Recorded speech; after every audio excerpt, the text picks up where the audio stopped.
Hello बच्चों, let's start this question. So this question says, what is electromagnetic forces?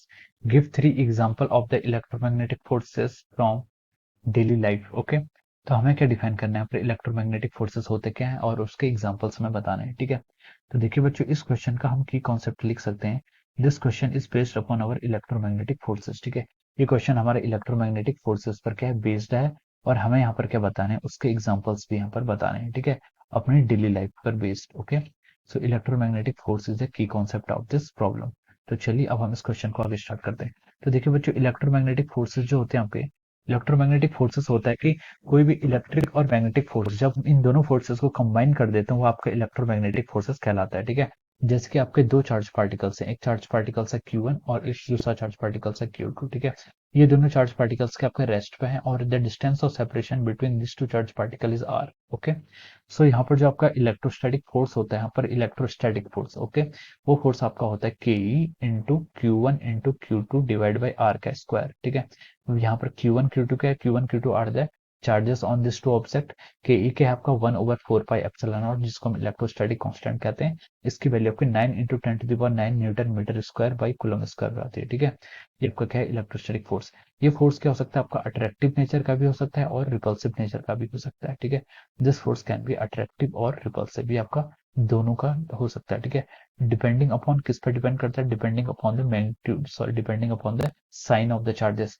अगर ये charges like charges होंगे तो क्या करता है, रिपेल करता है। अनलाइक चार्जेस होते हैं फिर क्या करता है, अट्रैक्ट करता है। अनलाइक मतलब एक पॉजिटिव एक negative. Okay, so this is our electromagnetic forces. ठीक है, तो ये आपका क्या हो जाता है, इलेक्ट्रोमैग्नेटिक फोर्सेस का एग्जांपल है। ठीक है, अब उसने पूछा कि give three examples of electromagnetic forces from our daily life. ठीक है, तीन एग्जांपल्स बताने। ठीक है, तो देखिए, जब क्या करते हैं, हम कोई कॉम्ब को अपने हेयर से क्या करते हैं, रब करते हैं।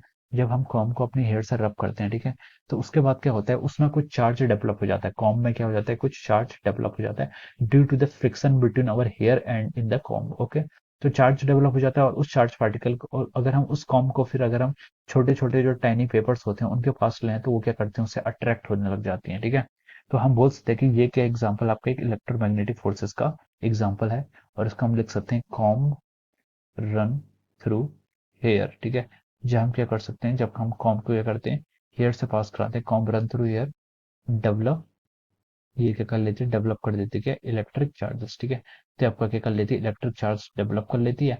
और वही चार्ज जो डेवलप होता है वो किसे अट्रैक्ट करते हैं, वो आपके पीसेस ऑफ पेपर को क्या कर लेता है, अट्रैक्ट करता है। ठीक है, अगर आपके पास क्या पीसेस ऑफ पेपर है। ठीक है, so this is the first example of our electromagnetic forces. ठीक है, अब जैसे कोई चार्ज पार्टिकल, अगर कोई चार्ज पार्टिकल आपका रेस्ट पर रहता है, ठीक है, चार्ज अगर आपका क्या रेस्ट पर रहता है, तो हम क्या कहते हैं, उसे हम कहते हैं कि वहां पर क्या लग रहा है, सिर्फ आपका इलेक्ट्रोस्टैटिक फोर्स लगता है। सॉरी, तब कौन सा फोर्स लगता है, सिर्फ आपका इलेक्ट्रोस्टैटिक फोर्स लगता है। ठीक है, जिसे हम कैलकुलेट कर सकते हैं इस फॉर्मूला से, इलेक्ट्रोस्टैटिक फोर्स।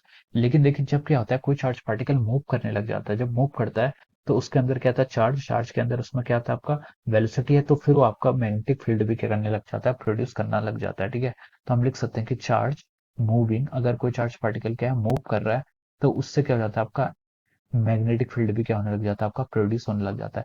इसका सबसे अच्छा एग्जांपल हमारी डेली लाइफ में क्या है, मैग्नेट। ठीक है, हम मैग्नेट को देख सकते हैं। जब देखिए, आपको मैग्नेट को पता है, मैग्नेट से क्या होता है, आपकी मैग्नेटिक फील्ड लाइंस क्या हो जाती है, निकलती है। ठीक है, तो अगर मैं उस मैग्नेट को किसी कॉइल या फिर कॉइल से पास कराते हैं, तो उससे क्या होता है, फ्लक्स चेंज होता है। और फ्लक्स चेंज से क्या होता है, आपका कोई आपका गैल्वेनोमीटर है, उसमें क्या होता है, आपका डिफ्लेक्शन सोर्स होने लगता है। ठीक है, तो ये एक एग्जांपल है किसका, आपका इलेक्ट्रोमैग्नेटिक फोर्सेस का। ठीक है, और थर्ड एग्जांपल आप दे सकते हैं कि जो, और एग्जांपल आप दे सकते हैं कि जो आपका कॉम रन थ्रू हेयर हो गया। अब जैसे आपका बैलून होता है, बैलून्स को भी हम कर लेते हैं क्या, जो आपका बैलून होता है, बैलून में भी अगर कोई चार्ज डेवलप करते हैं, अगर हम किसी चीज से उसे रब करते हैं, अगर हम उसे हेयर से भी रब करते हैं, तो बैलून्स क्या कर लेता है, एक चार्ज क्या कर लेता है, वो भी डेवलप कर देता है। ठीक है, और वो भी किसी पीसेस ऑफ पेपर को या फिर किसी दूसरे ऑब्जेक्ट को, जो उसमें क्या होता है, चार्ज डेवलप होता है, उसको क्या कर लेती है, अट्रैक्ट करती है। ठीक है, तो बैलून भी एक इसका एग्जांपल है। और एग्जांपल आप बोल, तो दीज आर थ्री एग्जांपल्स, और एक एग्जांपल आप और ले सकते हैं। जैसे आपका क्या होता है, लाउड स्पीकर होता है। जो लाउड स्पीकर होता है वो भी आपका किस पर काम करता है, it also work on the principle of our electromagnetic forces. क्या होता है, हमारी जो जो सिग्नल्स होते हैं, जो हमारी वॉइस होती है, वो क्या होती है, साउंड एनर्जी की फॉर्म में होती है। ठीक है, साउंड एनर्जी की फॉर्म में होती है। हमारी जो वॉइस होती है वो क्या होती है, साउंड एनर्जी की फॉर्म में होती है। फिर हम इसमें एक्सटर्नल सोर्सेज के थ्रू क्या करते हैं, हम इसमें इलेक्ट्रिक सोर्सेज इसमें अप्लाई करते हैं। ठीक है, तो इलेक्ट्रिक सोर्सेज क्या होते हैं, हमारी साउंड एनर्जी के सोर्सेज के साथ कंबाइन होते हैं, और जो हमारी साउंड होती है उसकी एनर्जी हो जाती है, बढ़ जाती है। तो साउंड एनर्जी जो हमारी बढ़ जाती है वो क्या हो जाती है, फिर हमें एम्पलीफाइड फॉर्म में सुनाई देती है। ठीक है, तो हम ये आपका क्या है, ये भी आपका इलेक्ट्रिकल एनर्जी का जो सोर्सेस है। This is also type of our electromagnetic forces. Okay, so this is, are the examples of the electromagnetic forces from our daily life. Okay, so we have solved this question. So I hope you all understood this concept. All the best and thank you so much.